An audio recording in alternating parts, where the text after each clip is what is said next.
Fuck, leave me out of it. No, you're involved in this. You're grounds there, Rick. No, it's not. I can see you're getting pissed off. I I understand. am pissed off. Did you not see my wife? Did you not see these two girls dead? No, that's what happened. You got pissed off, Adam. You fucking dragged them down the fucking hill, and you fucking killed. Don't tell me you didn't. You're trying to tell me that I'm not making this around shit up, Rick. It is what it is. I'm done talking. Arrest me. Happy to. It was February 13th, 2017, around 1:30 in the afternoon. Two teenage girls, one 13 and the other 14, Abby Williams and Liberty German, decided to go for a walk. They headed toward an old wooden bridge, deep in the forests near the town of Delphi, Indiana.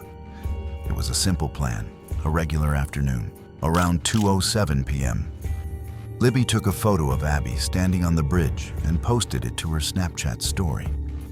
At that moment, no one could have known this would be the last living image ever captured of Abby Williams.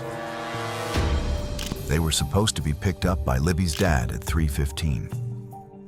But time passed, and there was no sign of the girls. Calls and messages went unanswered. At first, their families thought it was just the usual teenage distraction. But by around 5:30 p.m., worries started to creep in. Simsel case, who missing just announced.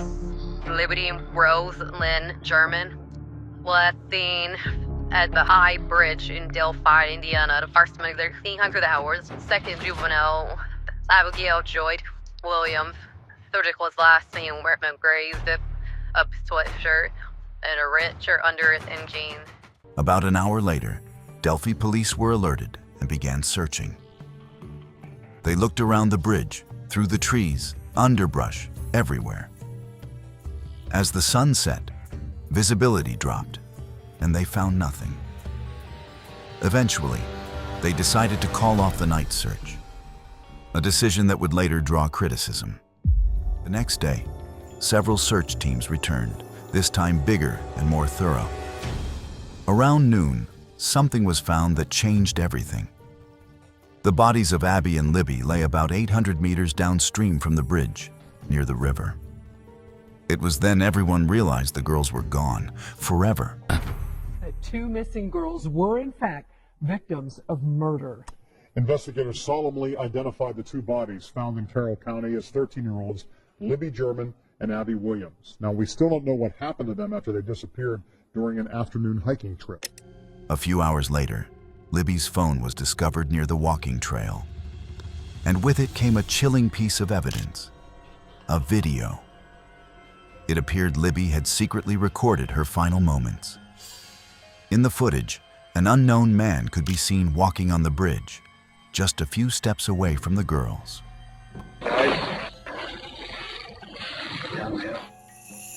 Indiana police decided not to release all the information publicly. Only the image of the man on the bridge was shared. Basically, we have identified the bodies of the two females that were found out yesterday. Family has been notified. This is considered a double homicide investigation. We have nobody in custody at this time. Then the flood of calls began. Over 1,000 people contacted the police, offering guesses or sightings, but none led to the killer. Gradually, the details of the crime scene became clearer. Both girls had deep cuts to their necks. There was no shooting, no loud struggle.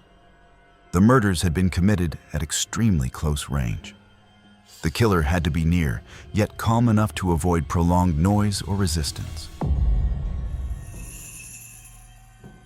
When the scene was examined, investigators noticed sticks arranged oddly on the bodies.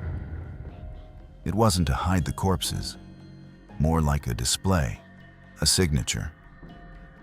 Something the killer didn't need to do, but did anyway, following a premeditated mental image. Near the bodies, on a tree trunk, blood stains were visible. Below, something resembling the letter F had been drawn with blood. DNA tests confirmed it was Libby's blood. The killer hadn't fled immediately. They had time, focus, and left a deliberate mark. Libby was found completely naked. Abby, just a few steps away, was clothed. But the clothes Abby was wearing actually belonged to Libby. This wasn't random. It felt deliberate, an act of control, humiliation, and dominance. As if the killer was playing with their identities, treating their bodies like objects. The blood patterns on Abby's neck suggested her body had been positioned upside down for a period of time.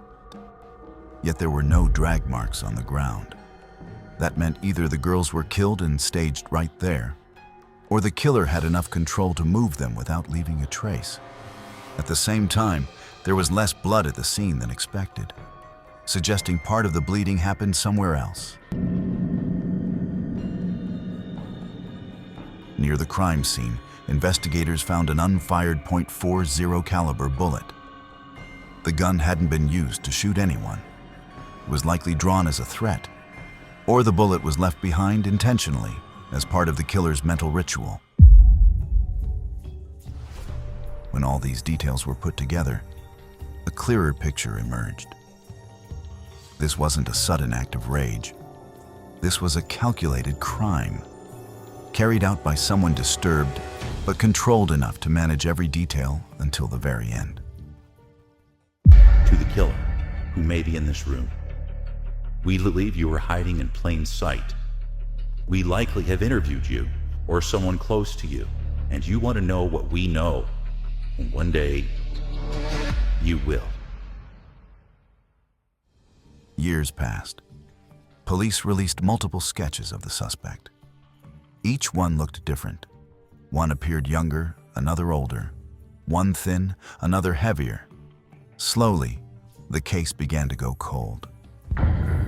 Then a new name entered the investigation. Keegan Kline, a man who used fake online accounts to communicate with underage girls.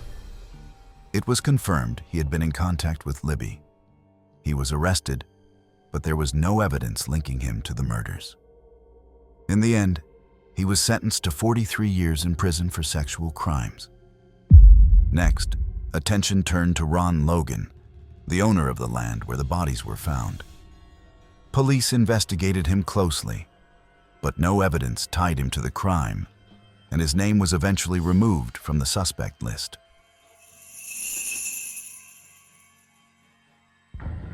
The case stayed quiet until September 2022. That's when investigators revisited old, archived reports. One report stood out, dated February 2017. Delphi, Indiana say the families of 13-year-old Abby Williams and 14-year-old Libby German are one step closer to justice tonight. Today, officials confirmed that 50-year-old Richard Allen has been arrested and charged with 2 counts of murder. A man named Richard Allen had contacted police days after the murders. He said he'd been on the trail that day, between 1:30 and 3:30, but claimed he hadn't seen anything unusual. That time window matched exactly when Abby and Libby disappeared. But due to a simple mistake, the report was overlooked, ignored, for 5 full years. When the mistake was finally discovered, Richard Allen was thrust back into the spotlight. This time, not as a witness, but as the prime suspect. Today is not a day to celebrate, but the arrest of Richard M. Allen of Delphi on 2 counts of murder is sure a major step in leading to the conclusion of this long-term and complex investigation. A 50-year-old pharmacist with a quiet, ordinary life. His home was just minutes from where the girls were killed. Ballistics tests later showed that an unfired bullet at the scene matched the gun belonging to Richard Allen. That was enough to arrest him.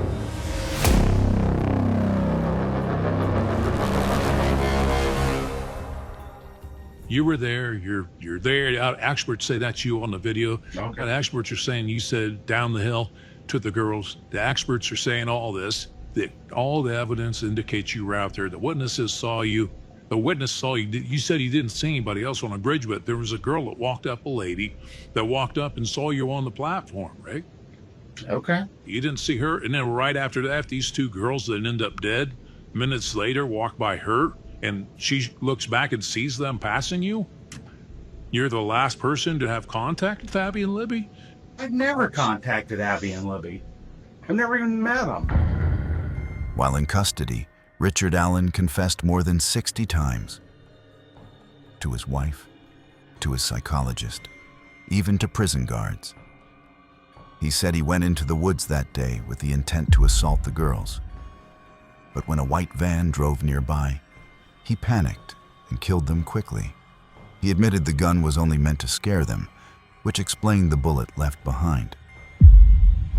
Finally, on October 31st, 2024, after 4 days of jury deliberation, Richard Allen was found guilty of both murders. 7 years, 8 months, and 18 days after Abby Williams and Liberty German disappeared, the final sentence was delivered. 130 years in prison. And with that, the Delphi case was finally closed. Richard Allen, you child murderer! Shame on you!